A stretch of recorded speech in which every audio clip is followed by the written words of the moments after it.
ආයුබෝවන් මම අද තෝරාගත්තු පාඩම 11 ශ්‍රේණියේ 14 වෙනි පාඩම හයිඩ්‍රෝකාබන සහ ඒවායේ ව්‍යුත්පන්න මේ පාඩමේදී අපි කතා කරනවා කාබනික සංයෝග විශේෂයක් වන හයිඩ්‍රෝකාබන කීපයක් පිළිබඳව මේ හයිඩ්‍රෝකාබන වල භාවිත වන අවස්ථා කීපයක් පිළිබඳව කතා කරනවා. එතකොට මේ පාඩමේදී මුලින්ම අපි දැනගන්න ඕනේ මොකක්ද කාබනික සංයෝගයක් කියන්නේ කියලා. අපි 10 ශ්‍රේණියේ පළවෙනි පාඩමේදී කාබනික සංයෝග කියන වචනේ අහලා තියෙනවා. මොකද අපි 10 ශ්‍රේණියේදී කාබනික සංයෝග කිහිපයක් වන කාබෝහයිඩ්‍රේට, ප්‍රෝටීන, න්‍යෂ්ටික අම්ල වගේ සංයෝග ගැන කතා කරනවා. ඉතින් අපි මේ පාඩමේදී ඉගෙන ගත්තා කාබනික සංයෝග කියලා කියන්නේ කාබන් අඩංගු සංයෝග කියලා. ඉතින් ඔයාලා දැනගන්න ඕනේ මේ කාබනික සංයෝගයක කාබන් අඩංගු වෙනවා තමයි. අනිවාර්යෙන් කාබනික සංයෝගයක කාබන් අඩංගු වෙනවා. නමුත් කාබන් අඩංගු සෑම සංයෝගයක්ම කාබනික සංයෝග විදිහට සලකන්න බෑ. උදාහරණයක් විදිහට අපිට එදිනෙදා හම් වෙන මේ පාඩම් වලදී හම් වෙන කාබන් ඩයොක්සයිඩ්. කාබන් තියෙනවා. කාබන් පරමාණුවක් සහ ඔක්සිජන් පරමාණු දෙකකින් සම්බන්ධ වෙලා තියෙන්නේ. නමුත් මේක කාබනික සංයෝගයක් නෙමෙයි. කාබන් මොනොක්සයිඩ් කාබන් පරමාණුවක් සහ ඔක්සිජන් පරමාණු එකක් තියෙන සංයෝගය මේක කාබනික සංයෝගයක් නෙමෙයි. ඊට පස්සේ සෝඩියම් කාබනේට් ඊට කලින් අපි කියන්න පුළුවන් අපිට උගක්ම පුරුදුයි කැල්සියම් කාබනේට් කුණුගල් සෝඩියම් කාබනේට් තව ඕනනම් සෝඩියම් බයිකාබනේට් මේ හැම එකකම බලන්න කාබන් අඩංගුයි කාබන් අඩංගු. නමුත් මේ කිසිම සංයෝගයක් කාබනික සංයෝග යටතට ගැනෙන්නේ නැහැ. ඊට පස්සේ ඔයාලා දන්නවා කාබනික සංයෝගයක මේ කාබන් වලට අමතරව විවිධ මූලද්‍රව්‍ය සම්බන්ධ වෙලා තියෙනවා. දැන් උදාහරණයක් විදිහට අපි දන්න කාබනික සංයෝගයක් තමයි කාබෝහයිඩ්‍රේට. කාබෝහයිඩ්‍රේට වර්ග කීපයක් තියෙනවා. ඉතින් මේ කාබෝහයිඩ්‍රේට වලදී අපි ඉගෙන ගන්නවා මේ කාබන් තියෙනවා අනිවාර්යෙන්, හයිඩ්‍රජන් තියෙනවා, ඔක්සිජන් තියෙනවා. ප්‍රෝටීන කියන්නේ කාබනික සංයෝගයක්.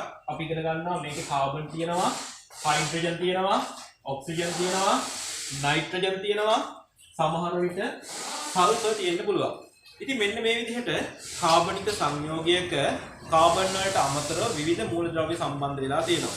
මෙතන දැන් අපිට හම්බුණා හයිඩ්‍රජන් සම්බන්ධ වෙලා තියෙනවා, ඔක්සිජන් සම්බන්ධ වෙලා තියෙනවා, නයිට්‍රජන්, සල්ෆර්, මීට අමතරව තව කාබනික සංයෝග හම්බ වෙනවා, හැලජන සම්බන්ධ වෙලා තියෙනවා. මේ හැලජන කියන වචනය නුපුරුදු දන්නේ නැහැ. හැලජන කියලා කියන්නේ 7 වෙනි කාණ්ඩයේ අවර්තවගේ 7 වෙනි කාණ්ඩයේ මූලද්‍රව්‍ය ටික තමයි මේකට අයිති වෙන්නේ.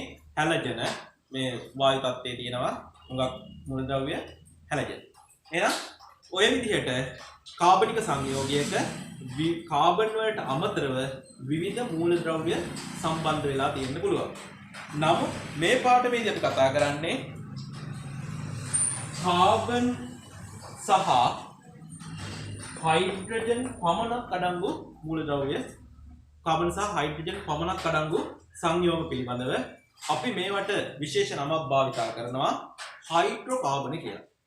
හයිඩ්‍රෝකාබන කියලා. ඉතින් අද අපි කතා කරන්නේ හයිඩ්‍රෝකාබන සම්බන්ධව උදාහරණ කිහිපයක් තමයි එදිනෙදා වාහනවල භාවිතා වන පෙට්‍රල්, ඩීසල්, භූමි තෙල් ඒ වගේ ඉන්ධන ටික ඔක්කොම හයිඩ්‍රෝකාබන. ඊට පස්සේ ඉටි කියන්නේ හයිඩ්‍රෝකාබනයක්. හරි. ඊළඟට අපි බලමු මේ හයිඩ්‍රෝකාබනයක දැන් මම කිව්වා හයිඩ්‍රෝකාබනයක කාබන් තියෙනවා, හයිඩ්‍රජන් තියෙනවා. දැන් අපි බලමු කාබනික සංයෝගයක් වන හයිඩ්‍රෝකාබන වල මේ කාබන් සහ හයිඩ්‍රජන් තියෙනවද කියලා බලන්නේ කොහොමද කියලා. හයිඩ්‍රෝකාබනයක් කියලා කියන ඉටිවල මේ කාබන් සහ හයිඩ්‍රජන් කියන මූලද්‍රව්‍ය දෙක අඩංගුද කියලා බලන්න මම ඇඳා පොඩි ඇටවුමක්. ඔයාලගේ පෙළ පොතේ 152 පිටුවේ තියෙනවා මෙන්න මේ ඇටවුම. පැහැදිලි කරන්නම් මේක කොහොමද කරන්නේ කියලා. බීකරයක් තියෙනවා, පුනීලයක් තියෙනවා. මේ පුනීලය වීදුරු බට වලින් සම්බන්ධ කරන්න පුළුවන් විදිහට යූ නලයක් අපි අරගෙන තියෙනවා. ඊට පස්සේ කැකෑරුම් නලයක් තියෙනවා. පරීක්ෂා නලයක් උනත් ගැටලුවක් නැහැ. මෙන්න මේ විදිහට මේ උපකරණ ටික සම්බන්ධ කරගන්නවා. එතකොට අපි මෙතනින් ඉටි බන්ධමක් පත්තු කරනවා. ඉටි බන්ධම පත්තු කරපුවාම මේකේ තියෙන ඉටි පැරපින් ඉටි දහණය වෙලා වායුවක් නිකුත් වෙනවා. ඉතින් මේ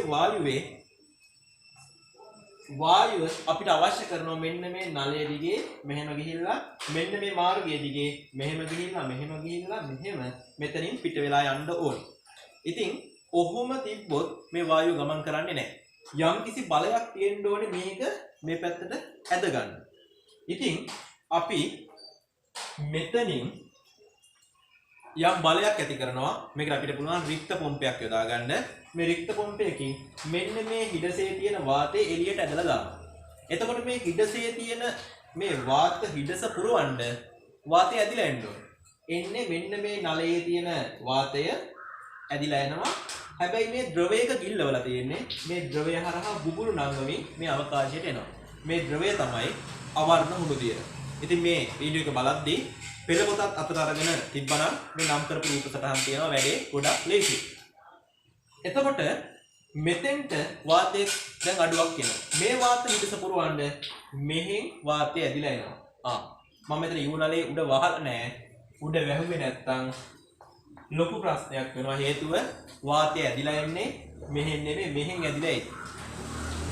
ඒ අවස්ථා දෙක මේ දැන් දෙකෙන්ම ඇදිලා එයි. නමුත් අපිට අවශ්‍ය වෙන්නේ මෙහෙන් වාතය ඇදිලා එන්න ඕනේ. එතකොට දැන් මම යූනලේ උඩ වැහුවා. දැන් මේ හරියේ අඩුවන වාතය පුරවන්න මෙහෙන් වාතය ඇදිලා එනවා. මේ වෙද්දි මම මේකට පුරවලා තියෙනවා නිර්ජලීය කොපර් සල්ෆේට්. දන්නවා නිර්ජලීය කොපර් සල්ෆේට් කියලා කියන්නේ කොපර් සල්ෆේට් අරගෙන රත් කරලා මේක දැන් නිල් පැහැය නෑ. දැන් තියෙන සුදු පැහැයක්. හරිය ලුණු කුඩු වගේ. එතකොට දැන් මේ එන වාතය මෙන්න මේ නිර්ජලීය කොපර් සල්ෆේට් වල වැඩිගෙන තමයි අර පැත්තට ගමන් කරන්නේ. එතකොට දැන් මේ හිඩස පුරවන්න මෙහෙන් වාතය ඇදිලා එනවා. මෙතනත් මම අර ප්‍රශ්නෙම ගැටලුවම කරලා තියෙනවා. මෙතන වහලා නැහැ මම ඒකත් වහන්නම්. වහපුවාම දැන් වාතය ඇදිලා එන්නේ මේ පැත්තේ. දැන් එහෙනම් පුනීලය තුල තියෙන වාතය මේ විදිහට එක දිගට ගමන් කරනවා. ඔයාලට පේනවා මේකේ බුබුලු දානවා. මේකෙදි කියන වාතය යනවා පේන්නේ නැහැ. නිකන් ජල වාෂ්ප වගේ බැඳෙනවා පේනවා. හරි. දැන් ඉටි දහණය වෙලා හැදෙන වායුව මේක දිගේ දිගටම ගමන් කරනවා. අපි මේක ටික වෙලාවක් යද්දී අපිට නිරීක්ෂණය කරන්න පුළුවන් මෙන්න මෙතන තිබ්බර සුදු පැහැයට තිබ්බ නිර්ජලීය කොපර් සල්ෆේට් නිල් පාට වෙනවා. අපි බහුලවම යොදා ගන්න පරීක්ෂණයක් තමයි නිර්ජලීය කොපර් සල්ෆේට්. නිර්ජලීය කොපර් සල්ෆේට් නිල් පැහැයට හැරෙනවා නම් එතන තියෙනවා ජලය කියන සංයෝගය. එහෙනම් මෙතනින් ඇදිලා යන වායුවේ ජල වාෂ්ප අඩංගු වෙනවා. ඒකම අපිට පේනවා මේකට අපි දැන් මේ අවර්ණ හුණු දියර ටික වෙලාවකින් අපිට පේනවා මේක බුබුලු නංවමින් මේ වායුව මේක හරහා යද්දි කිරි පැහැවෙනවා. පැහැදිලි අවර්ණ හුණු දියර කිරි පාට වෙන්නේ මේක තුල යන වායුවේ කාබන් ඩයොක්සයිඩ් තිබ්බොත් විතරයි. එහෙනම් අපිට පැහැදිලි වෙන්න ඕනේ දැන් මේ ඉටිපන්දමෙන් පිට වූ වායුවේ ප්‍රධාන සංයෝග දෙකක් තියෙනවා. ඒ තමයි කාබන් ඩයොක්සයිඩ් අනිත් එක තමයි ජලය. දැන් ඔයාලා කල්පනා කරයි ඇයි මේ ජල බීකරයක් තුල මේ යූනලේ ගිල්ලවලා තියෙන්නේ කියලා. හේතුව තමයි අර ඇදිලා යන වායුවේ ජල වාෂ්ප අඩංගු වෙනවා. වායු තත්ත්වයේ තියෙන්නේ අපි මේක දාන්නේ ඝනීභවනය කර ගැනීම සඳහා.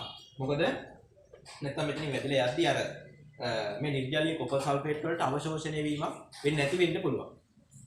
හරි. දැන් අපි අඳුනගත්තනේ මේ ඇටෝමෙන් මේ ඉටි දහණයෙන් පිටවන වායුවේ සංයෝග දෙකක් තියෙනවා කියලා. ඒ තමයි කාබන් ඩයොක්සයිඩ් සහ ජලය. එතකොට මේ දහණය කියන්නේ ඔක්සිජන් සමග ප්‍රතික්‍රියා කරවීමක්නේ. ඔක්සිජන් සමග ප්‍රතික්‍රියා කරවීමකදී මේ ඔක්සිජන් වායු ගෝලයෙන් ආව වෙන්න පුළුවන්. හැබැයි මේ හයිඩ්‍රජන් කොහෙන්ද ආවේ? මේ කාබන් කොහෙන්ද ආවේ?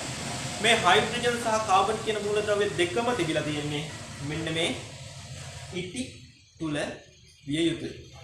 එහෙනම් පැහැදිලි ඔය සංයෝග දෙක හැදෙන්න හයිඩ්‍රජන් සහ කාබන් ලබා දුන්නේ ඉටි වලින්. එහෙනම් හයිඩ්‍රෝකාබන වල හයිඩ්‍රජන් සහ කාබන් අඩංගුයි කියලා නිගමනය කරන්න පුළුවන්. ඊට පස්සේ අපි කතා කරනවා හයිඩ්‍රෝකාබන වර්ග කිහිපයක් ගැන. මේ හයිඩ්‍රෝකාබන වල ව්‍යුහය වෙනස් වීම මත වර්ග කරලා තියෙනවා. වර්ග තුනක් ගැන අපි ඉගෙන ගන්නවා. ඇල්කේන, ඇල්කීන සහ ඇල්කයින කියලා වර්ග තුනක් ගැන. මුලින්ම කතා කරමු ඇල්කේන පිළිබඳව. උදාහරණයක් විදිහට අපි දන්න සංයෝගයක් තමයි මෙන්න මෙයා CH4. මේ තමයි මෙයාගේ අණුක සූත්‍රය. නම තමයි මෙතේන්. එහෙම නැත්නම් අපි බහුල භාවිත කරනවා මීතේන් කියලා. මෙයාගේ ව්‍යුහ සූත්‍රය ඇදලා පෙන්නනවා කාබන් වටා හයිඩ්‍රජන් 4ක් තියෙනවා. මොකද හේතුව කාබන් කියන්නේ 6 වෙනි මූලද්‍රව්‍ය. ඉලෙක්ට්‍රෝන වින්‍යාසය ගත්තොත් 2 4. අවසාන ශක්ති මට්ටමේ තියෙන ඉලෙක්ට්‍රෝන 4යි. එහෙනම් මෙයාට බන්ධන හදාගන්න පුළුවන් තවත් ඉලෙක්ට්‍රෝන මෙයාට තව අවසාන ශක්ති මට්ටමට දාගන්න පුළුවන් ඉලෙක්ට්‍රෝන 4ක් විතරයි. එහෙනම් මෙයාගේ සංයුතාවය 4යි. මෙයා හදන බන්ධන සංඛ්‍යාව 4යි. ඒකින්ද තමයි මෙයාට හයිඩ්‍රජන් 4ක් සම්බන්ධ කරන්න පුළුවන් වුනේ. ඒ කියන්නේ බන්ධන 4ක් හදලා තියෙනවා. මෙන්න මෙයාගේ නම මේ තමයි අපිට හම්බෙන සරලතම ඇල්කේනය. මෙයාගේ නම තමයි මෙතේන්. ඊට පස්සේ අපිට හම්බෙන ඇල්කේනය තමයි මම ඉස්සෙල්ලාම අණුක සූත්‍රය ලියන්න කලින් ව්‍යුහ සූත්‍රය ලියලා පෙන්නන්නම්. කාබන් දෙකක් තියෙන ඇල්කේනයක්. දැන් ඔයාලට හිතා ගන්න පුළුවන් මේකට හයිඩ්‍රජන් සම්බන්ධ වෙන්නේ කොහොමද කියලා. කාබන්ට පුළුවන් බන්ධන 4ක් හදාගන්නනේ. ඉතින් මෙතන එක බන්ධනයක් දැනටමත් හදලා තියෙනවා. තව බන්ධන 3ක් හදාගන්න පුළුවන්. මේ හැම තැනටම හයිඩ්‍රජන් සම්බන්ධ වෙනවා. මොකද මම කිව්වා මේ ඇල්කේන, ඇල්කීන, ඇල්කයින හැම එකකම තියෙන කාබන් සහ හයිඩ්‍රජන් විතරයි. කාබන් දෙකක් තියෙන හයිඩ්‍රජන් 1 2 3 4 5 6ක් තියෙන මේ ඇල්කේනයේ නම තමයි එතේන්. මේ ඇල්කේනයේ අණුක සූත්‍රය තමයි C2H6. හරි. ඔය විදිහට කාබන් සංඛ්‍යාව වැඩි වෙද්දී අපිට අණුක සූත්‍රය සහ ව්‍යුහ සූත්‍රය ලියා ගන්න පුළුවන් වෙන්න ඕනේ. තව එකක් ලියන්නම්. මෙතන මකන්නම්. මෙතන මේ මකපු නම ලියන්නම්. එයාගේ නම එතේන්. අපි බලමු කාබන් 3ක් දාලා කාබන් 3යි. හයිඩ්‍රජන් කීයක් සම්බන්ධ වෙන්න පුළුවන්ද? තව 1යි 2යි 3යි. මොකද දැනටමත් එක බන්ධනයක් හදලා තියෙනවා. කාබන් 3ක් තියෙද්දී හයිඩ්‍රජන් තියෙනවා 1යි 2යි 3යි 4යි 5යි 6යි 7යි 8යි. මෙයාගේ නම ප්‍රොපේන්. කාබන් සංඛ්‍යාව අපි 4 කරමු. එහෙනම් මෙතෙන්ට දාන්නම් කාබන් එකක්, මෙතෙන්ට දාන්න හයිඩ්‍රජන් එකක්, මෙතෙන්ට එකයි, මෙතෙන්ට එකයි. කාබන් 4ක් තියෙද්දී හයිඩ්‍රජන් තියෙනවා 4යි 8යි 10යි. මෙයාගේ නම තමයි මෙතෙන් ප්‍රොපේන් බියුටේන්. මෙන්න මේ විදිහට කාබන් සංඛ්‍යාව අනුව තමයි ඇල්කේන නම් කරන්නේ. මෙත් කියන්නේ එකක් කියන එක, එත් කියන්නේ දෙකක් කියන එක, ප්‍රොප් 3ක්, බියුට් 4ක්, පෙන්ට් 5ක්, හෙක්ස් 6ක් ඔය විදිහට මෙතේන්, එතේන්, ප්‍රොපේන්, බියුටේන්, පෙන්ටේන්, හෙක්සේන්, හෙප්ටේන් ඔය විදිහට අපිට ඇල්කේන ශ්‍රේණියක් හම්බ වෙනවා. බලන්න ඔයාලට රටාවක් හම්බුණාද කියලා. මේ ඇල්කේන වලට ඕනනම් අපිට පොදු සූත්‍රයක් ලියා ගන්න පුළුවන්. කාබන් සංඛ්‍යාව 2යි, හයිඩ්‍රජන් සංඛ්‍යාව 6යි. 3යි 8යි. දෙවරක් එක 4යි. 4ට දෙකක් එකතු කරොත් 6යි. 3 වරක් දෙක 6යි. 6ට දෙකක් එකතු කරොත් 8යි. 4 වරක් දෙක 8යි. 8ට දෙකක් එකතු කරොත් 10යි. මොකද්ද සම්බන්ධය? කාබන් යම් සංඛ්‍යාවක් තියෙනවද ඒ සංඛ්‍යාව දෙකෙන් වැඩි කරලා තව දෙකක් එකතු කරොත් හයිඩ්‍රජන් සංඛ්‍යාව වෙනවා. ඉතින් අපි හිතමු මෙතෙන්ට කාබන් 10ක් තියෙනවා කියලා. කාබන් 10ක් තියෙද්දි හයිඩ්‍රජන් තියෙන්න ඕනේ 10 වරක් දෙක 20යි. දෙකක් එකතු කරනවා 22යි. එහෙනම් යාගේ සූත්‍රය වෙන්න ඕනේ C10යි H22යි කියලා. මෙන්න මේ විදිහට හයිඩ්‍රෝකාබන වලට තියෙනවා පොදු අණුක සූත්‍රයක්. ඉතින් අපිට ඕනම ඇල්කේන එක අණුක සූත්‍රය ලියා ගන්න පුළුවන් වෙන්න ඕනේ. ඒකම මේ කීපයක් යනකම් මෙයාලගේ නම ලියා ගන්නත් පුළුවන් වෙන්න ඕනේ. දිගටම අවශ්‍ය නැහැ. මේ මුල් කීපය මතක තියාගන්න. මෙතේන්, එතේන්, ප්‍රොපේන්, බියුටේන්, පෙන්ටේන්, හෙක්සේන්, හෙප්ටේන්, ඔක්ටේන්. ඔය විදිහට දිගටම යනවා. එහෙනම් ඔයාලට මේ ඕනම ඇල්කේන එක අණුක සූත්‍රය, ඒ කියන්නේ මෙන්න මේ වගේ සූත්‍රයක් ලියා ගන්න පුළුවන් වෙන්න ඕනේ. මම කිව්වේ ඔයාලට අණුක සූත්‍රය පුළුවන් වෙන්න ඕනේ කියලා. හේතුව තමයි සමහර වෙලාවට ඔයාලට මේකේ ව්‍යුහ සූත්‍රය ලියා ගන්න බැරි වෙන්න ඉඩ තියෙනවා. උදාහරණයක් විදිහට මම ගන්නම්. කාබන් 5ක් තියෙන ඇල්කේනේ. කාබන් 5ක් තියෙන ඇල්කේනේ නම ඔයාලා දන්නවා පෙන්ටේන් කියලා. මම මෙහෙම අඳින්නම් පෙන්ටේන් වල ව්‍යුහ සූත්‍රය.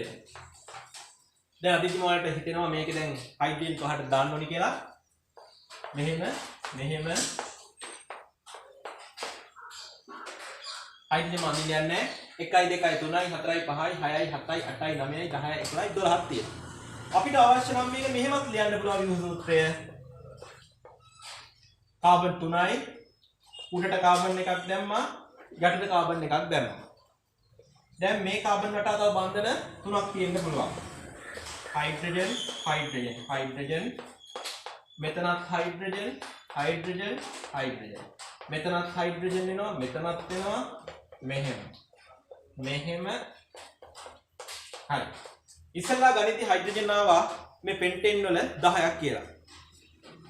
නෑ එන්ඩෝනේ 1 2 3 4 5යි 10යි 12ක් කියලා ආවා. දැන් ගැල්ල බලන්න මෙහෙම ඇඳහම හයිඩ්‍රජන් කීයක් තියෙනවද කියලා. 1 2 3යි 4 5 6යි 7 8 9යි 10යි 11 12යි. මෙතනත් මම ව්‍යුහ සූත්‍රය වෙනස් කරලා ඇඳේ. නමුත් හයිඩ්‍රජන් ගාන 10යිම තමයි. අණුක සූත්‍රය එකමයි. ව්‍යුහ සූත්‍රය වෙනස්. හරියට නිකන් අර අපි 10 ශ්‍රේණියේ ඉගෙන ගන්න මොනොසැකරයිඩ් වගේ. කාබෝහයිඩ්‍රේට් යටතේ සරලතම කාබෝහයිඩ්‍රේට් මොනොසැකරයිඩ්නේ. මේ මොනොසැකරයිඩ් අපි ඉගෙන ගන්නවා වර්ග තුනක්. ග්ලූකෝස්, ෆ්‍රක්ටෝස්, ගැලැක්ටෝස්. මේ හැමෝගෙම අණුක සූත්‍රය C6යි, H12යි, O6යි. නමුත් මෙයාලට තියෙන එක එක ලක්ෂණනේ. සමහරු පැණි රහයි, සමහර කට්ටිය පැණි රස නැහැ. අණුක සූත්‍රය එකමයි. අපි එතනදි කිව්වේ ව්‍යුහ සූත්‍රය වෙනස් කියලා. එහෙනම් මෙන්න මේ වගේ තමයි ව්‍යුහ සූත්‍රය වෙනස් වෙලා අණුක සූත්‍රය එකම වෙන්න පුළුවන්. ඊට පස්සේ අර මම ඇඳපු හැම ඇල්කේනයකම ඔයාලා දැක්කා කාබන් සහ තවත් කාබන් පරමාණුවක් අතර තිබ්බේ තනි බන්ධනයක්. අපි ඇල්කේන හඳුන්වන්නේ මෙන්න මේ සාධකයේ පදනම් කරගෙන කාබන් සහ කාබන් පරමාණු අතර තනි බන්ධන පමණක් පවතින ඇල්කේන අපි තනි බන්ධන පමණක් පවතින හයිඩ්‍රෝකාබන අපි ඇල්කේන කියලා කියනවා. කාබන් සහ කාබන් පරමාණු අතර තනි බන්ධන පමණක් පවතින හයිඩ්‍රෝකාබන අපි ඇල්කේන ලෙස හඳුන්වනවා. ඊට පස්සේ අපි බලමු එදිනෙදා බහුලව භාවිතා වන ඇල්කේන කිහිපයක්. ඔයාලා හැමෝම දන්නවා පෙට්‍රල් ගැන. ෂෙඩ් එකට ගියාම ඔයාලා බලන්න මේ ෂෙඩ් එකේ අර පොම්පේ ගහලා තියෙනවා යම් නමක් ඔක්ටේන් කියලා. ඒක තමයි පෙට්‍රල් කියලා කියන්නේ ඇල්කේන මිශ්‍රණයක්. නමුත් වැඩිම ප්‍රතිශතයක් 90 ගාණක්ම තියෙන්නේ මේකේ ඔක්ටේන් කියන ඇල්කේනය. නම කියද්දිම ඔයාලට පැහැදිලි මේ ඔක්ට් කියලා කියන්නේ 8ට ඔක්ටේන් වල සූත්‍රයක් තියා ගන්න පුළුවන්. C 8යි H කීයද? 8 වරක් දෙක 16යි 16යි 2යි 18යි. එහෙනම් පෙට්‍රල් ගැන දැන් දන්නවා. පෙට්‍රල් කියලා කියන්නේ ඇල්කේන මිශ්‍රණයක්. වැඩිපුරම තියෙන ඇල්කේනේ තමයි ඔක්ටේන් කියලා කියන්නේ. කැම විසීමට ගන්න LP වායුව, liquid petroleum, LP gas. මේකත් ඇල්කේන මිශ්‍රණයක්. මේකේ බහුලවම අඩංගු වෙන්නේ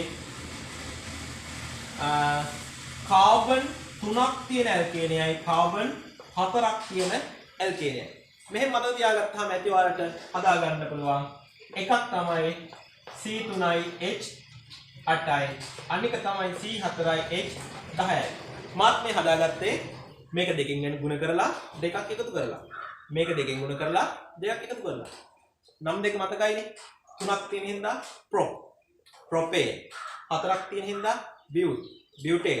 එහෙනම් LP වායුව කියලා කියන්නේ ප්‍රොපේන් සහ බියුටේන් වල මිශ්‍රණයක්. අපි කතා කරා කාබන් සහ කාබන් පරමාණු අතර තනි බන්ධන පවණක් පවතින හයිඩ්‍රෝකාබන් පිළිබඳව. ඊළඟට අපි කතා කරනවා කාබන් සහ කාබන් පරමාණු අතර ද්විත්ව බන්ධන පවතින හයිඩ්‍රෝකාබන්. උදාහරණයක් මෙන්න මෙහෙම මම අල්ලනවා. කාබන් පරමාණු දෙකක් තියෙන ඇල්කේනේ හයිඩ්‍රෝකාබනයක් අඳින්න තමයි යන්නේ. කාබන් අතර ඇඳ බන්ධන දෙකක්. මම ඉස්සෙල්ලා කිව්වා කාබන් පරමාණුවකට හදා ගන්න පුළුවන් උපරිම බන්ධන 4යි. දැනටමත් බන්ධන දෙකක් හදලා තියෙනවා. එහෙනම් තාම දෙන්නෙකුට අවස්ථාව තියෙනවා. මෙයාගේ දෙන්නෙකුට අවස්ථාව තියෙනවා. මෙතෙන්ට හයිඩ්‍රජන් බැඳෙන. මේක හයිඩ්‍රෝකාබනයක්. හැබැයි මෙයාට ඇල්කේන කියලා කියන්න බෑ. මෙන්න මේ විදිහට ද්විත්ව බන්ධන තියෙන සංයෝග වලට අපි කියනවා ඇල්කීන කියලා. මේ ඇල්කීනියක් ඒ වගේම සරලතම ඇල්කීනිය. මොකද කාබන් එකක් තියෙන ඇල්කීන තියෙන්න බෑ. මොකද කාබන් අතර ද්විත්ව බන්ධනයක් තියෙන්න ඕනේ. සරලතම ඇල්කීනිය මෙයාගේ නම කාබන් දෙකක් තිබ්බ ඉස්සෙල්ලා සංයෝගයට අපි කිව්වේ එතේන් කියලා. එතේන්. මෙයාගේ නම එතීන් කියලා කියනවා. ඇල්කේන වලට ඒන් කියලා ඉවර වෙනවා. ඇල්කීන වලට ඊන් කියලා ඉවර වෙනවා. එතීන්. ඉතින් අපිට ඔය ඇල්කීන යටතේ ගොඩක් සංයෝග ගැන කතා කරන්න නැහැ. අපිට තියෙන්නේ මෙයා ගැන කතා කරන්න විතරයි. හේතුව හිතන්නකෝ කාබන් ගොඩක් තියෙන කාබන් දාමයක් විදිහට තියෙන ඇල්කීනයක් හම්බුණා කියලා. එතකොට මෙතන ද්විත්ව බන්ධනයක් තියෙන්න පුළුවන්. වටේ තව හයිඩ්‍රජන් බන්ධන තියෙනවා. මෙතන ද්විත්ව බන්ධනයක් තිබ්බොත් මෙයා ඇල්කීනයක්. මෙයාට අපි නමක් දාන්න පුළුවන්.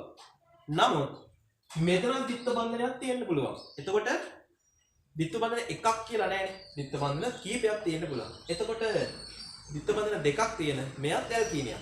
ඒතර වෙනත් නමක්. ඉතින් මේ විදිහට අපිට ඉදිරි විද්‍යා විෂයන් කරොත් ගණිතය හෝ ජීව විද්‍යාව වංශය ඉගෙන ගත්තොත් ඔයාලට මෙන්න මේ විදිහට ද්විත්ව බන්ධන තනින් තන තියෙද්දී මේ සංයෝග නම් කරන විදිහම ගැන ඉගෙන ගන්න පුළුවන්. දැනට අපි කතා කරන්නේ අර කාබන් දෙකක් තියෙන සරලතම ඇල්කීනිය නැත්තම් එතීන් ගැන විතරයි. ඒක මේ විදිහට කියන්න ඕනේ ද්විත්ව බන්ධන තියෙන හින්දා අර ඇල්කේන වලට වඩා ඇල්කීන වල ප්‍රතික්‍රියාශීලී බව ටිකක් වැඩි. අපි ඇල්කීන හඳුන්වන්නේ කාබන් සහ කාබන් පරමාණු අතර ද්විත්ව බන්ධන දෙකක් හෝ ඊට වැඩි සංඛ්‍යාවක් තියෙන හයිඩ්‍රෝකාබන ඇල්කීන ලෙස අපි හඳුන්වනවා. ඊට අපි කතා කරා තනි බන්ධන තියෙන හයිඩ්‍රෝකාබන, ද්විත්ව බන්ධන තියෙන හයිඩ්‍රෝකාබන. ඒකම තියෙනවා ත්‍රිත්ව බන්ධන තියෙන හයිඩ්‍රෝකාබන. උදාහරණයක් අඳින්නම්. මෙන්න මෙයා. කාබන් දෙකක් තියෙන මෙයක් සරලතම සංයෝගයක්. දැන් මෙතන කාබන් වලට හදා ගන්න පුළුවන් බන්ධන හතරෙන් තුනක්ම හදලා ඉවරයි. එහෙනම් තව එක්කෙනෙකුට විතරයි අවස්ථාව තියෙන්නේ. මෙතෙන් එකයි මෙතෙන් එකයි. මෙයා ඇල්කේනියක් කියන්නත් බෑ. ඇල්කීනියක් කියන්නත් බෑ. මෙයාට අපි කියනවා ඇල්කයින කියලා. ඉතින් ඇල්කයින කියලා කියන්නේ කාණ්ඩයකට කියන නමක් නේ. මේ මම ඇඳපු ඇල්කයිනේ නම තමයි එතයි. දන්නවා දැන් මේ එත් කියන උපසර්ගය ආවේයි කියලා. එත් කියන්නේ දෙකක් කියන්නේ. කාබන් දෙකක් තියෙන බන්ධන තුනක් තියෙන හයිඩ්‍රෝකාබනයේ නම එතයි. අයිති වෙන්නේ ඇල්කයින. මේ පාඩමේදී අපි විශේෂ තැනක් දෙන්නේ ඇල්කේන වලට නෙමෙයි. ඇල්කයින වලට නෙමෙයි. අර දෙවෙනියට කතා කරපු ඇල්කීන වලට. ඉතින් මේ පාඩමේදී අපි කතා කරනවා එතීන් ගැන. මම මෙහෙම අඳින්නම්. තව කාට හරි මෙතන ටුට්ටක් වෙනස් කරලා මෙහෙම අඳින්නත් පුළුවන්. ගැටලුවක් නැහැ. මම දිගටම මෙහෙම ඇඳගෙන යන්නම්. මොකද ඉස්සරහට මේක අපිට වැදගත් වෙයි මේ විදිහට අඳින එක. එතීන් ගැන කතා කරනවා. ඊට පස්සේ එතීන් වල ව්‍යුත්පන්න කීපයක් ගැන කතා කරනවා. උදාහරණයක් විදිහට කාබන් දෙකක් තියෙනවා එතීන් වලට. Hydrogen hydrogen chlorine. පොඩි වෙනසක් තියෙනවා. එතීන් වල හයිඩ්‍රජන් තිබ්බ තැනකට ආදේශ වෙලා තියෙනවා හැලජනයක් ක්ලෝරින්. ඉතින් මෙන්න මේ විදිහට එතීන් වල හයිඩ්‍රජන් තිබූ තැන් වලට වෙනත් මූලද්‍රව්‍ය ආදේශ වෙලා හැදුන සංයෝග වලට අපි කියනවා එතීන් වල ව්‍යුත්පන්න කියලා. අපි මෙයාගේ නම එතීන්, මෙයාගේ නම ක්ලෝරෝඑතීන්. තවත් එතීන් වල ව්‍යුත්පන්නයක් තියෙනවා. හයිඩ්‍රජන් තිබූ සෑම තැනකටම ෆ්ලෝරින් ආදේශ වෙලා තියෙනවා.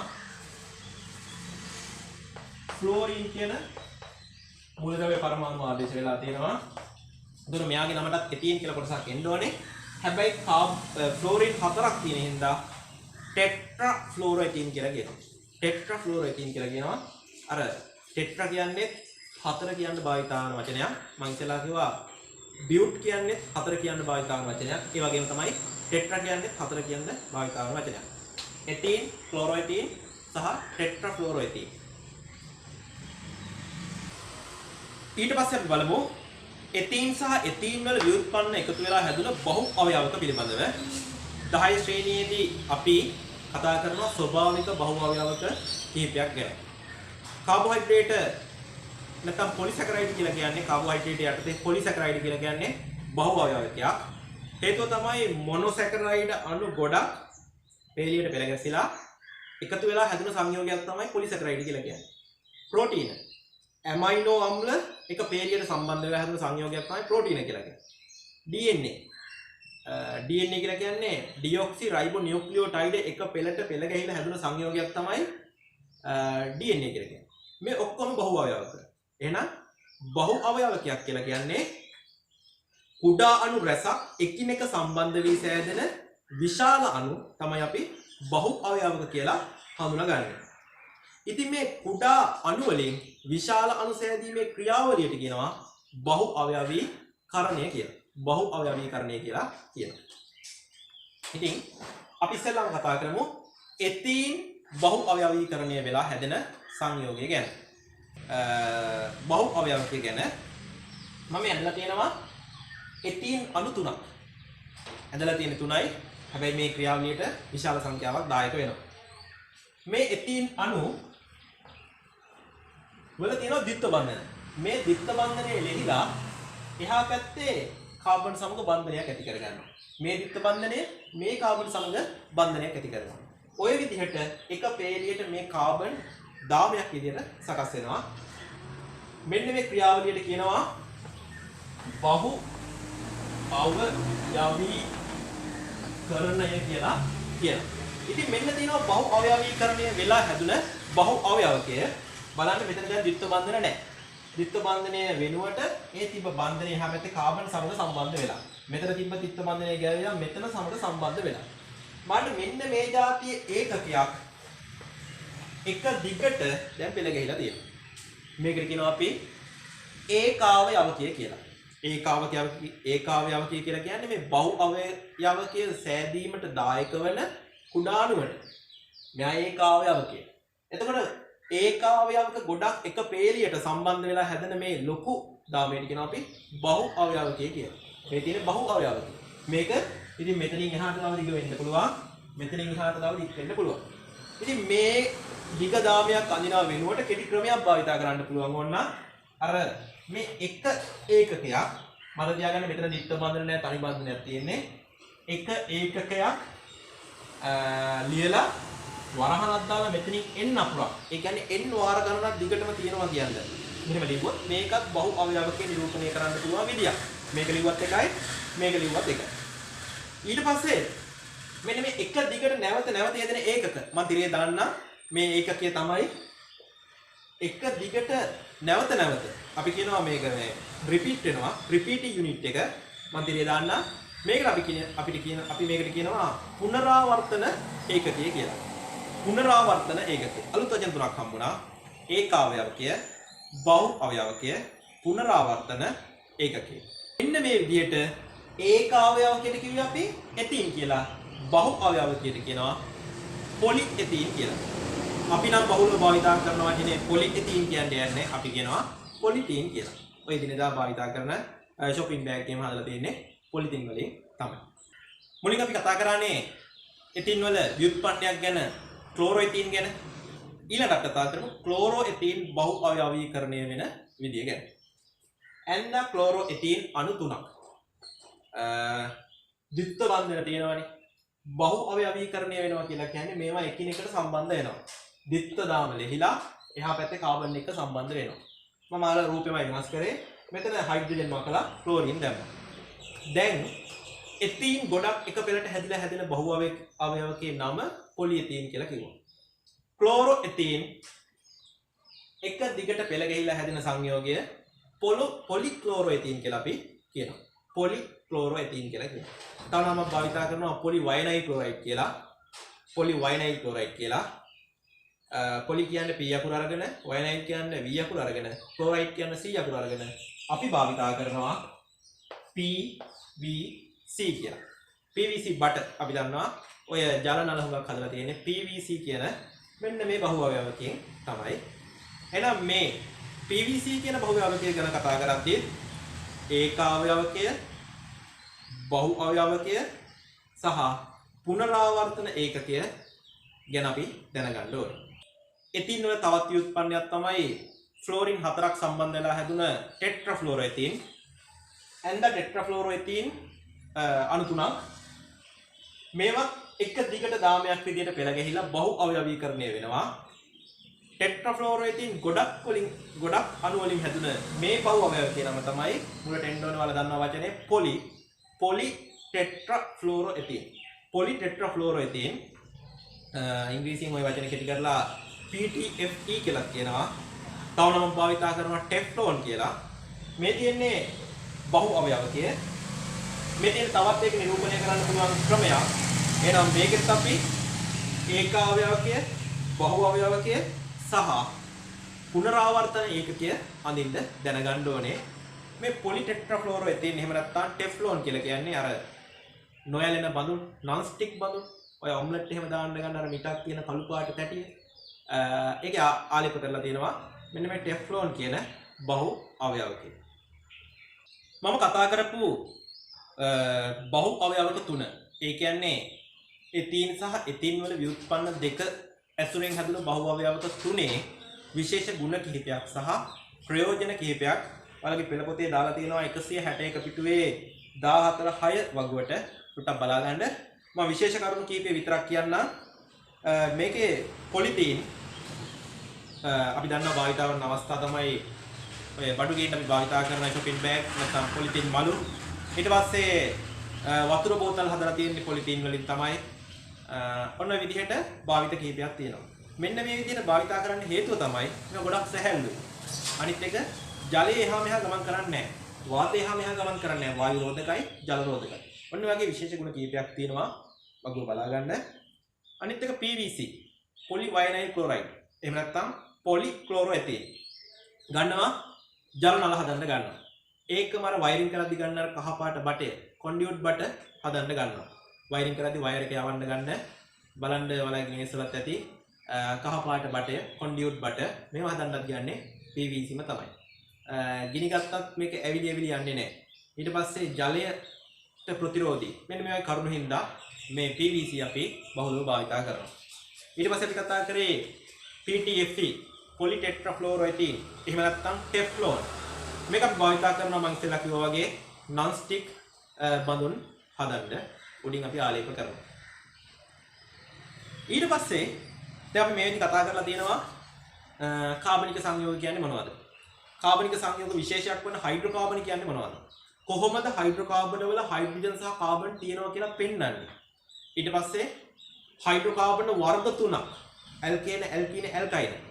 ඊට පස්සේ විශේෂයෙන්ම ඇල්කීන ගැන, ඇල්කීන වලිනුත් විශේෂයෙන්ම එතීන් ගැන, එතීන් වල ව්‍යුත්පන්න දෙකක් ගැන, මේ තුනෙන්ම හැදෙන බහු අවයවක ගැන, ඒවැ ප්‍රයෝජන ගැන කතා කරා. ඊළඟට කතා කරනවා මේ සම්භවය මත පදනම් වෙලා බහු අවයවක වර්ග කරනවා. බලාගන්න 162 පිටුවේ පෙළ පොතේ වගුවක් තියෙනවා 14/7 කියලා. මේක අපි සම්භවය අනුව කියලා වර්ග කරන්නේ කෘත්‍රිම බහු අවයවකයි, ස්වභාවික බහු අවයවකයි. ස්වභාවික බහු අවයව කීපයක් නම් අපිට හම්බ වෙනවා 10 ශ්‍රේණියේදී. මම ඉස්සරහ වගේ කාබෝහයිඩ්‍රේට්, ප්‍රෝටීන, ලිපිඩ, න්‍යෂ්ටික අම්ල මේ ඔක්කොම ස්වභාවික බහුඅවයව. ස්වභාවික රබර් කියන්නේ බහුඅවයවකයක්. කෘත්‍රිම යටතේ අපි කතා කරා PVC, පොලියතීන්, ටෙෆ්ලෝන්, ඊට පස්සේ තව තියෙනවා වගේ බලන්න බේක්ලයිට්, පොලියස්ටර්, ඔය වගේ ගොඩක් බහුඅවයවක දීලා තියෙනවා. නයිලෝන් තියෙනවා, අනිත් එක රිජිෆෝම්, එහෙම නැත්නම් පොලිස්ටයිරින් තියෙනවා. බේක්ලයිට් කියලා කියනවා මේ අපි අර ස්විච් වයින් කරද්දී ගන්න ස්විච් හදන්න ගන්නවා බේක්ලයිට්. අනිත් ටිකක් බලන්න හුරු වේව ඇති. පොලියස්ටර් කියලා කියන්නේ මේ රෙදි පිළිවිශේෂයක්. නයිලෝන් කියන්නේ අපි අර කඹේම හදන්න ගන්න බහුඅවයවකය. පොලිස්ටයිරින් කියලා කියන්නේ රිජිෆෝම් වලට. මෙන්න මේ විදිහට බහුඅවයවක ගොඩක් අපි එදිනෙදා භාවිතා කරනවා.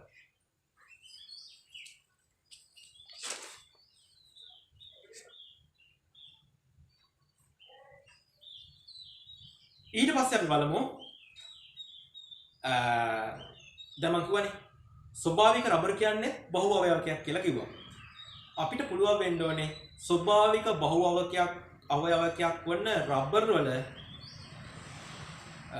ඒකාවයවකය අඳින්න පුළුවන් වෙන්න ඕනේ. මෙන්න මෙහෙමයි අඳින්නේ ලේසි. කාබන් 4ක අණුවක් තමයි ස්වභාවික රබර් වල තැනුම් මේකකය. කාබන් 4ක් එක මේරියට අඳින්න කෙළවරේ බන්ධන දෙක ද්විත්ව බන්ධන. මෙතෙන්ට සම්බන්ධ වෙලා තියෙනවා CH3 කාණ්ඩයක්. CH3 කියලා කිව්වට කලබල වෙන්න එපා. මේකේ තේරුම තමයි මෙතෙන්ට කාබන් තිබිලා මෙතෙන්ට හයිඩ්‍රජන් හයිඩ්‍රජන් පරමාණු තුනක් සම්බන්ධ වෙලා තියෙනවා. අර මම ඉස්සෙල්ලා කිව්වේ මේ කාබන් සංඛ්‍යාව වැඩි වෙද්දී අණුක සූත්‍රය එකම වෙලා ව්‍යුහ සූත්‍ර ගොඩක් තියෙන්න පුළුවන් කියලා. අන්න ඒ වගේ මේ අර දාමයක් හැදුන එක. ඉතින් අපි ඉතුරු තැන් වලට හයිඩ්‍රජන් දාමු. කෙලවරෙන් පටන් ගමු. මෙතෙන්ට තව දාන්න පුළුවන් බන්ධන දෙකක්. මොකද මෙතන බන්ධන දෙකක් තියෙන හින්දා. මෙතන දැන් කාබන් රටාව තියෙන බන්ධන 4න් 3ක්ම හැදිලා ඉවරයි. තව එකකට අවස්ථාව තියෙනවා. මෙතන කාබන් රටාව තව හයිඩ්‍රජන් දාන්න බෑ හේතුව මෙතන බන්ධන 1 2 3 4ක් දැන් හදලා තියෙනවා. මෙතන නම් පුළුවන් මෙතෙන්ට හයිඩ්‍රජන් දාමු, මෙතෙන්ට හයිඩ්‍රජන් දාමු. මේ තමයි ස්වභාවික රබර් වල තැනුම් මේකකය. එහෙම නැත්නම් ඒකාවයවකය. මෙන්න මේ ඒකාවයවකේ නම තමයි අයිසෝප්‍රීන් කියලා අපි හඳුන්වන්නේ. එහෙනම් ස්වභාවික රබර් වල ඒකාවයවකේ නම අයිසෝප්‍රීන්. බලන්න මේක ද්විත්ව බන්ධන තියෙනවා. එහෙනම් මේක අර කලින් කිව්වා වගේ මේක ඇල්කීනයක්. ඉතින් අපි ඇල්කීන හැම එකක් ගැනම කතා කරේ නෑනේ. ඇල්කීනියට අපි කතා කරේ එතීන් ගැන විතරයි. මේකත් එක්තරා ඇල්කීනයක්. ඊට පස්සේ දැන් මේ ඒකාවයවකය බහු අවයවීකරණය වෙන විදිය මම මේ අණු ඇසුරෙම පැහැදිලි කරන්නම්. මේ જાතිය අණු පේලියට සකස් වෙලා මේ බන්ධනය ලිහලා එහා පැත්තේ අණුවත් එක්ක සම්බන්ධ වෙනවා. එහෙනම් මම මේ එහා පැත්තේ අණුව සම්බන්ධ කරන්න ඔහොම ඉරි කැල්ලක් අනින්න. මේ අණුව ලිහලා මේ පැත්තේ කාබන් එක්ක සම්බන්ධ වෙනවා තව අණුවක් සමග. ඉතින් මම අර එතීන්, ක්ලෝරෝඑතීන්, ටෙට්‍රාෆ්ලෝරෝඑතීන් බහු අවයවීකරණය වීමේදී අර දිගටම දාමේ ඇඳලා. ඒක ලොකු ගැටලුවක් නෑ. කාබන් පරමාණු ටිකනේ තිබ්බේ. දැන් නම් මම ඒ ව්‍යුහය අඳින්න යන්නේ නෑ. මොකද බෝඩ් එකක් තියෙනවා දිවෙනවා. අර මම දෙවනියට කියපු ව්‍යුහය ඇසුරින් මම මේක පෙන්නන්නම්. වරහනක් දාලා මෙතෙන්ට දාන්නම් එන්නකො. එහෙනම් මෙන්න මේ ඒකකයේ n වාරයක් සම්බන්ධ වීමෙන් ස්වභාවික රබර් හැදෙනවා දිගු දාමයක්. මම මෙතන n අකුර මැකුවොත් මෙයා තමයි අර ස්වභාවික රබර් වල රිපීටිං යුනිට් එක. එහෙම නැත්නම් පුනරාවර්තන ඒකකය. මෙතෙන්ට n අකුර දැම්මොත් මෙයා තමයි රබර් වල ව්‍යුහය. එහෙම නැත්නම් අයිසෝප්‍රීන් බහු අවයවීකරණය වීමෙන් හැදෙන ව්‍යුහය. බහු අවයවකයක් නිරූපණය කරේ දිගු දාමයක් විදියටනේ. එහෙනම් මේ තියෙන්නේ බහු අවයවකයක්. බහු අවයවකයක්. එහෙනම් මේ බහු අවයවක ගොඩක් මිටියක් විදියට තියෙනවා. ඉතින් මේවට අපි කියනවා රේඛීය බහු අවයවක කියලා. ස්වභාවික රබර් කියන්නේ රේඛීය බහු අවයවකයක්. සමහර වෙලාවට තියෙනවා මේ රේඛීය බහු අවයවකයට අංශදාම සම්බන්ධ වෙලා තියෙනවා ටිකක් දිගට. මේවට අපි කියනවා අංශදාම සහිත බහු අවයවක කියලා. තවත් බහුව අවයවක තියෙනවා අර කලින් කිව්ව රේඛීය බහුව අවයවක වලට හරස් බන්ධන ඇති වෙලා තියෙනවා. මේ මෙතන නිරූපණය කරලා තියෙන්නේ හරස් බන්ධන. මේවට අපි කියනවා හරස් දාමු සහිත බහුව අවයවක කියලා. ඔය ක්‍රියාවලියක් තියෙනවා රබර් වල්කනයිස් කිරීම කියලා. සාමාන්‍යයෙන් අපි ගහෙන් කිරි කපලා ගත්තාම මේක ටිකක් මෘදු රබර් විශේෂයක්. මේකෙන් බොහෝ නිර්මාණ කරන්න අමාරුයි. ටයර් වගේ දෙයක් හදන්න අමාරුයි. සපත්තු වගේ දෙයක් හදන්න අමාරුයි. මොකද මේක ගෙවි යාම වැඩි. අනිත් එක මේක ප්‍රත්‍යස්ත ගුණය වැඩි. ඉතින් ඒක හින්දා අපි කරනවා මේ රබර් වලට සල්ෆර් දාලා ගෙල්ල ගම් දාලා වක් කරනවා. මෙන්න මේ ක්‍රියාවලියට කියනවා වල්කනයිස් කිරීම කියලා. එතකොට ඔය ටයර් එහෙම නිකම්ම ස්වභාවික රබර් නෙමෙයි මේක සල්ෆර් දාලා වක් කරනවා. ඔය ටයර් නිෂ්පාදකයන් මේ සල්ෆර් ප්‍රතිශතය වෙනස් කරනවා. ඒ වෙනස් කිරීම අනුව මේ ටයර් ගෙවි යාම හිමත් වෙනස් වෙනවා. ඉතින් මේ වල්කනයිස් කරන ලද රබර් අයිති වෙන්නේ අංශදාම සහිත බහුව අවයවකයට. ඒතකොට මේ අංශදාම විදිහට ක්‍රියා කරන්නේ සල්ෆර් පරමාණු තමයි මෙතන බන්ධන හදලා දෙන්නේ. මේ වල්කනයිස් කරන රබර් විශේෂයි හේතුව මෙයාගේ ප්‍රත්‍යස්ත ගුණය අඩුයි. අනිත් එක මෙයා ගෙවි යාම අඩුයි. ඔය ටයර් පාවහන් වගේ දේවල් වලට හදන්න සුදුසුයි. ඊළඟට දැන් අපි කතා කරේ වැඩි වශයෙන් මේ කෘතිම බහුව අවයවක කීපයක් ගැනනේ. වලගේ පෙර පොතේ අවසානයේදී තියෙනවා මේ බහුව අවයවක වල වැදගත්කම කියලා කොටසක්. ඉතින් මේ වැදගත්කම ගත්තාම අපිට මේක වාසියක් වෙන්න පුළුවන්, අවාසියක් වෙන්න පුළුවන්. කොහොම හරි මේක ඉතින් අපිට වැදගත්. වාසි යටතට ගන්න පුළුවන් මේ බහුව අවයවක අපිට අවශ්‍ය ගුණාංග සහිතව නිර්මාණය කරන්න පුළුවන්. නැවීමේ හැකියාව මත ඒ වගේ ගුණාංග සහිතව නිර්මාණය කරන්න පුළුවන්. අනිත් එක භාවිතය පහසුයි. shopping එකක් පොලිතින් මල්ලක් කියම අපිට බඩු දාගෙන යද්දි භාවිතය පහසුයි. විවිධ හැඩයට නිපදවන්න පුළුවන්. අපිට අවශ්‍ය හැඩවලට නිපදවන්න පුළුවන්. අනිත් එක තමයි අපිට අවශ්‍ය විදිහට වර්ණ ගන්නවන්න පුළුවන්. අලංකාරවත් විදිහට නිර්මාණය කරන්න පුළුවන්. ඒ වගේම වාසි එක්කම අවාසිත් තියෙනවා. ඒ තමයි මේවා දි รา පත් වෙන්න කාලයක් ගත වෙනවා. ඉතින් දි รา පත් වෙන්න කාලයක් ගත වෙද්දී පස්සේ වැඩි කාලයක් රඳා පවතිනවා. ඒක පස දූෂණය, පරිසර දූෂණයට හේතු වෙන්න පුළුවන්. දි รา පත් නොවන නිසා අපි පෙළඹෙනවා මේවා පුච්චලා දාන්න. ඉතින් එහෙම කරොත් පිටවන වායුව විෂ සහිතයි. එහෙනම් විෂ වායු පිට වෙන්නත් මේක හේතු වෙනවා. අනිත් එක මම කිව්වා පොලියස්ටර් කියලා රෙදි වර්ගයක් තියෙනවා. පොලියස්ටර් වලින් අපි ඇඳුම් මහනවා. එතකොට මේ පොලියස්ටර් වලින් වගේ දෙයකින් ඇඳුමක් මැහුවොත් දාඩිය උරා ගැනීම ටිකක් අඩුයි. එතකොට මේ වගේ දෙයක් ඇඳගෙන ඉන්න එක ටිකක් අපහසුයි. ඔය කපු මිශ්‍ර කරලා මේ දහඩිය දාන ගතිය අඩු කරගන්න පුළුවන්. නමුත් අර වගේ අවාසි තියෙනවා. ඉතින් වාසි සහ අවාසි දෙපැත්තම මේ කෘත්‍රිම බහුව අවයවක වල තියෙනවා. ඒක හිතලා බලන්න තව වලට මතක් වෙයි. ඉතින් අපි මේ පාඩමේදී අද කතා කරේ කොටස් ටික සංක්ෂිප්තව ඉක්මනින් කියලා ගන්න. අපි කතා කරා කාබනික සංයෝග කියන්නේ මොනවද කියලා. විශේෂ කාබනික සංයෝගයක් වන හයිඩ්‍රෝකාබන ගැන කතා කරා. හයිඩ්‍රෝකාබන වල හයිඩ්‍රජන් සහ කාබන් තියෙනවා කියලා බලන විදිහක් අපි කතා කරා.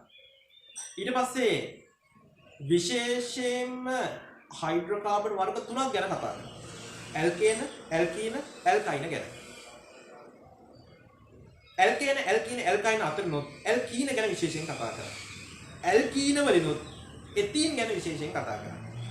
ඒකම එතීන් වලින් හැදුන ව්‍යුත්පන්න දෙකක් ගැන කතා කරා. පොලි ක්ලෝරෝඑතීන් සහ ටෙට්‍රාෆ්ලෝරෝඑතීන් ගැන. ඊට පස්සේ මේ එතීන්, ක්ලෝරෝඑතීන්, ටෙට්‍රාෆ්ලෝරෝඑතීන් වල බහු අවයවක ගැන කතා කරා. කෘත්‍රිම බහු අවයව. මේ බහු අවයවක වල භාවිත කතා කරා. ඊට පස්සේ ස්වභාවික බහු අවයවයක් කරන රබර් ගැන විශේෂයෙන් කතා කරා. කෘත්‍රිම බහු අවයවක වල වාසි සහ අවාසි නැත්නම් වැදගත්කම කතා කරා. ඉතින් මම හිතනවා මේ පාඩමේ සියලුම කොටස් අනිවාර්යෙන් ඔයාලට හොඳින් පැහැදිලි වෙන්න ඕනේ. මොනවා හරි ගැටලුවක් තිබ්බොත් කමෙන්ට් එකක් දාන්න, ප්‍රශ්නයක් විදිහට ඉදිරිපත් කරන්න. හරි.